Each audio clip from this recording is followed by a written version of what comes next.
The one thing that actually separates people who transform from people who restart. It's not willpower, it's not genetics, and it's not a program. It's how fast you come back. My name is Jimmy, and I spent years falling off fitness and starting over until I stopped trying to fix my discipline and started building a structure that fit my actual life. That's what this channel is for. See, everyone wants to know what the secret variable is. You know, the people who actually transform from the people who end up starting over. So the industry, well, it sells you the answer it can monetize. Better program, better nutrition, earlier wake up, more discipline, more willpower, more this, more that. And you try it, and it works for a few weeks, until it doesn't anymore. And then you're back at zero, wondering what's wrong with you. Truth is, there's nothing wrong with you. You're just taught to measure the wrong thing. So there's a variable that no one talks about. They don't talk about it because it's not sexy, it doesn't photograph well, and they can't sell you a supplement to fix it. And that variable is return speed, which simply is how fast you come back after you fall off. That's it. That's the whole thing. I can tell you exactly what slow return speed costs you. I know because I lived it for a decade. See, in 2012, I started a job with a company called Halcon. Corporate role, commuting to and from the city every day. Those days, they were 12 to 14 hours when you factored in travel. And when I joined, I'd already been training for a solid 12 months. So I made the commitment when I was there to not give that up. First month was solid. Second month was solid again. But I was in the office, I was still doing my training, still learning the ropes. So I had all the momentum. And then the role I had expanded. I started seeing clients, different offices, Bondi, CBD, Paddington, different locations, different gyms, different days. And the environment fragmented completely. So I tried early mornings, 4 a.m. wake-ups, on the train, into the gym, before the office. My training was terrible. I was tired, I was lethargic. I just felt like I was doing it all wrong. I was going in my lunch break, sometimes going an hour, hour 15. I felt guilty. No one else was taking lunch. So I stopped that too. And eventually, I stopped training altogether. But here's the thing. I didn't decide to stop. There was no moment where I said, I'm done. I just drifted. And then one missed week became two became a month.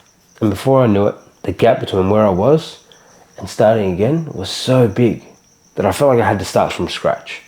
And honestly, I just didn't have enough in me to do it. In 2014, I found my way back. 6 weeks out from my wedding, I returned to the gym. Started eating well, training, stationary bike every day. And I lost a bunch of weight. Having that external deadline did what motivation couldn't. I lost the weight, and look, I felt good. But then 6 weeks in America, different country, different environment, no structure. And through all that, I ate like a thief and came back 10 kilos heavier. And from there, man, I was gone all the way to the end of 2016. Nearly 5 years out of the gym. That is what slow return speed looks like across a life. Not laziness and not weakness. Just no system for what happens when it all falls apart. So then we fast forward a few years to early 2024. At this point, I'd been training for a solid year and a half.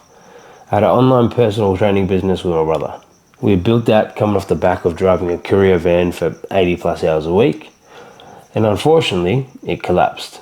And I found myself back in the van. Honestly, I was not in a good mental place. I felt like a failure. I felt like I'd let everyone down. And in an 8-week span, I trained maybe 5 times. By any measure, that was a bad stretch. But here's what was different from 2012. I caught myself. Not immediately and not dramatically. I just noticed the drift in time so that it did not become a disappearance. And instead of waiting till I felt ready to go back to full training, I did something that I would have never have done 5 years previous. I mapped my week. I looked at what was actually available to me. The hours, the van, the kids, the mental load. And I did. I found 3 days. Not 5, not the perfect program, not even what I would hoped I would be doing. 3 days. And I told myself something very simple. 3 days is enough to just not drift backwards. And honestly, that's all I needed right then, was to just not drift backwards. So I did. 3 days this week and 3 days the next. And honestly, somewhere in all of that, I realized I wasn't just maintaining anymore. I was moving forward. Yeah, sure. Slower than I'd hoped. At a lower cadence than, what I even expect of myself. But still, forward momentum. See the gap in 2024? Well, that was 8 weeks. The gap in 2012 was 5 years. Same man, completely different return speed. And the only thing that changed? Well, this time, I had something underneath me. A floor, a minimum standard, a reason to come back before the gap became permanent. You see, return speed is the metric in the fitness industry that nobody measures. Why? Well, because it requires admitting that falling off is inevitable. And honestly, that admission kills most business models. See, if falling off is inevitable, then you can't sell the perfect program. You can't sell the transformation. You can only sell the system that survives the fall off. And truthfully, that's a much harder sell. So nobody measures it, and nobody teaches it. And nobody builds a system around improving it. But here at Calloused, well, that's exactly what we do. So here's what return speed actually means. It's the time between the moment that you realize you drifted and when you lay your next brick. The next training session, the next meal logged, the next conscious step back into the process. That gap, sometimes measured in days, in weeks, or in years, that exact number is what predicts your long-term outcome better than any program variable. See, that is a person that becomes more capable of self-return regardless of what causes the drift. That's not just fitness progress. That is identity progress. And identity progress, well, that compounds. You see, a 2-day return speed repeated across a year, well, that accumulates more proof than any perfect program that you've ever had that you've abandoned for 3 months at any given time. See, most fitness businesses, well, they exist for perfect execution. And Calloused? Well, Calloused exists for the moment after it all falls apart. See, if nobody's ever taught you to measure this, if you've been tracking your calories, your workouts, your weight, but no one's ever taught you to track this metric, then hit subscribe. That is exactly what this channel is going to change for you. Alright, so now that you understand return speed, what I want you to do is just one thing from this video. Not get a new program or set a new target. I want you to answer this one question honestly. What is your current return speed? I want you to think about the last time that you fell off. How long were you gone? Was it a day? A week? 6 months? Maybe longer? That number, honestly, it doesn't matter what it is, because that is now your new baseline. It's not a judgment. It's not an indictment of character.